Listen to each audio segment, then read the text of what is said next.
Olá pessoal, eu sou Newton Gomes da empresa CPA Informações Empresariais. Nós estamos produzindo uma série de vídeos em que estamos analisando a reforma da Previdência.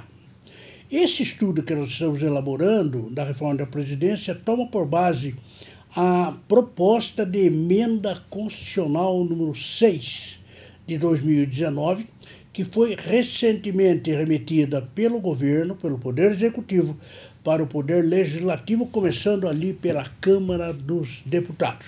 Essa PEC número 6, proposta de emenda constitucional número 6, ela tem uma exposição de motivos, elaborada pelo ministro da Economia, Paulo Guedes.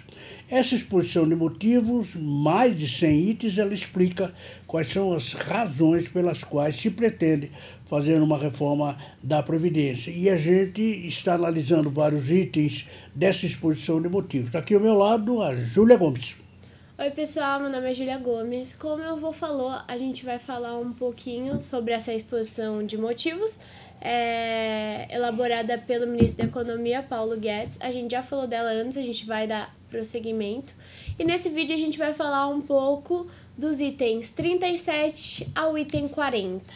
Exatamente. Nos itens 37 ao item 40, o ministro da Economia, ele fala a respeito de quais são as razões do desequilíbrio financeiro que está ocorrendo na Previdência no Brasil, né? São várias razões. E nós vamos analisar, então, nesses alguns itens, essas razões em que as receitas, elas não crescem tanto quanto as despesas. E, segundo ele, isso justifica uma reforma urgente no sistema, né? Então, vamos dar uma analisada nos vários itens, começando aí pelo item 37. O item 37 fala um pouco sobre as implicações demográficas. Primeiramente, o aumento das despesas pelo crescimento do número de inativos e maior duração dos benefícios, e também a redução dos contribuintes, ou seja, o encolhimento da população ativa.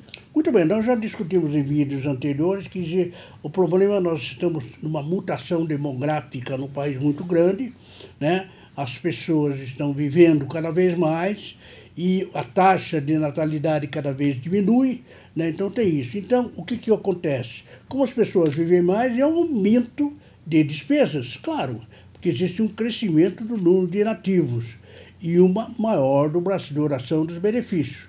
E também porque nasce menos gente, há com certeza uma redução de contribuintes e o encolhimento da população ativa, né? Então, aumenta as despesas e reduz as receitas. Esse é o grande drama, um dos dramas que a Previdência Social brasileira está sentindo.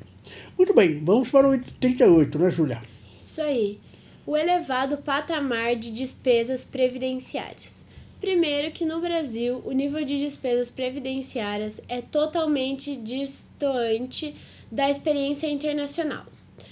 A distorção do sistema dificulta a alocação de recursos para outras despesas públicas, além de pressionar a carga tributária e o endividamento público. Exatamente. Então, veja bem, o Brasil, nas características atuais, ela tem uma despesa previdenciária cada vez aumenta mais e ela destoa da experiência internacional. Você pega os outros países onde a população é mais velha, Japão, Suíça, Noruega e vai por aí afora, você tem um certo patamar. O Brasil ele está destoando desse patamar porque o nível da despesa previdenciária está crescendo muito.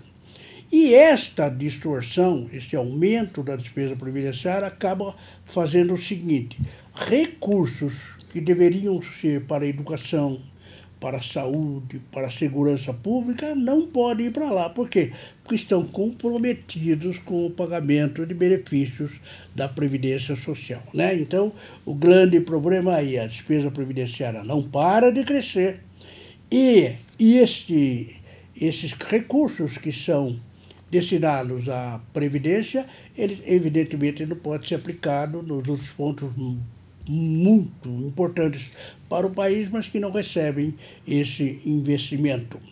Muito bem, então vamos para o item 39 do relatório da exposição de motivos do Paulo Guedes, o nosso ministro da Economia. Vamos lá.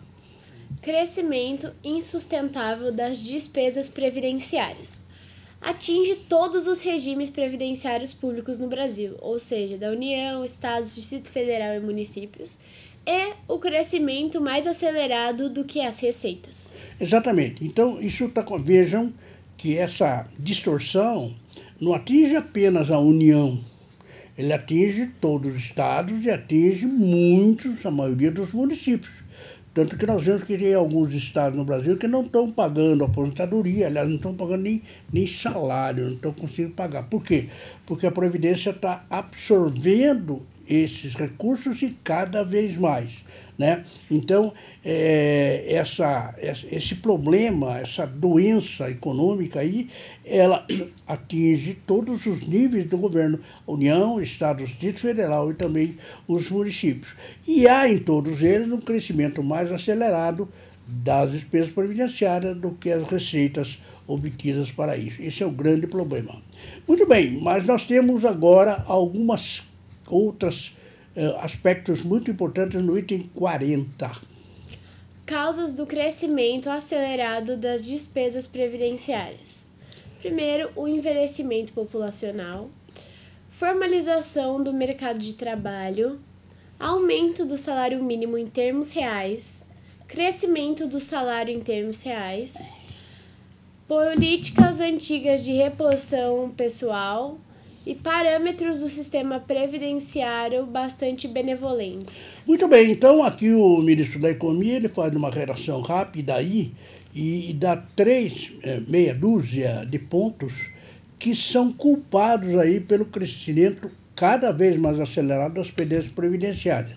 Primeiro, claro, envelhecimento populacional, né? Quanto mais as pessoas envelhecem e ficam velhas, mais elas vão se valer da Previdência Social e aí os benefícios cada vez aumentam mais.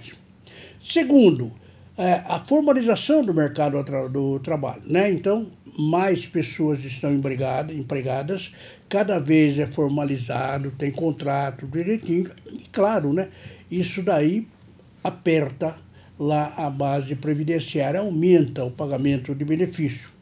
Bom, depois nós temos o aumento do salário mínimo em termos reais, né? Na medida em que você aumenta o salário mínimo acima da inflação, qualquer coisa assim, como o salário mínimo era meio base para se pagar bem alguns benefícios, aumenta a despesa previdenciária. Então, o aumento real do salário mínimo é também um veneno para isso.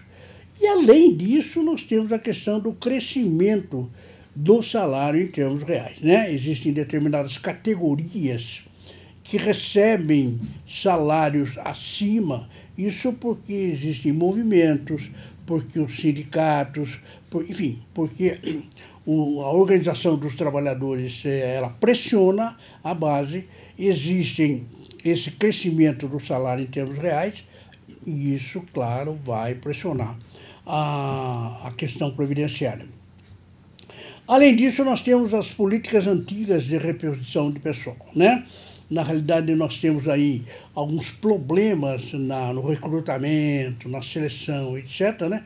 Então, essas políticas antigas, segundo o ministro da Economia, ele também é uma das causas do crescimento acelerado das despesas previdenciárias.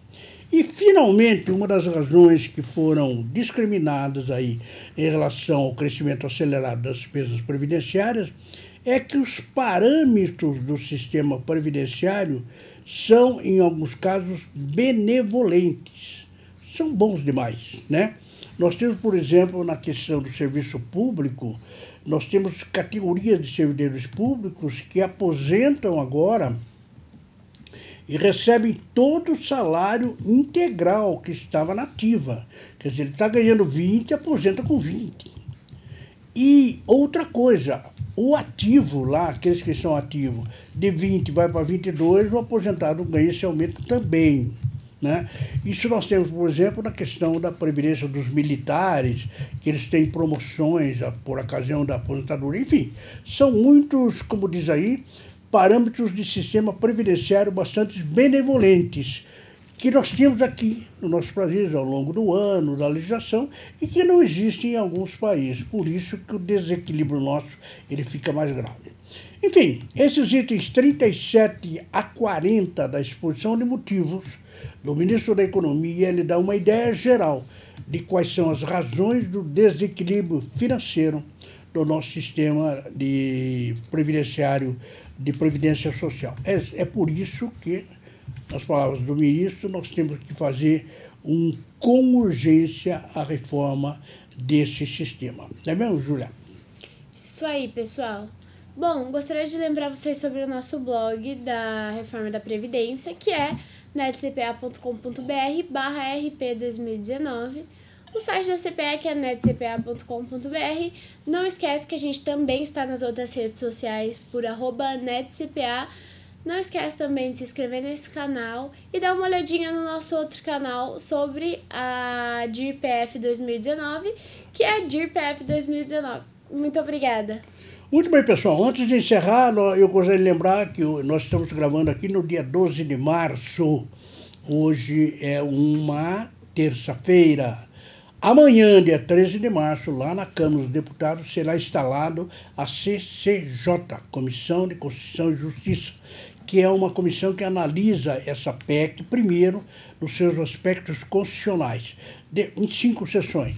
Depois disso, isso vai para uma comissão especial, e essa comissão especial, ainda na Câmara, é que vai fazer o exame mais detalhado em cada item, em cada proposta, né? Então, nós estamos acompanhando essa tramitação, né? E vamos dando notícia a respeito de como está a PEC, proposta de emenda constitucional número 6, da Previdência Social. Espero vê-los no próximo vídeo. Muito obrigado.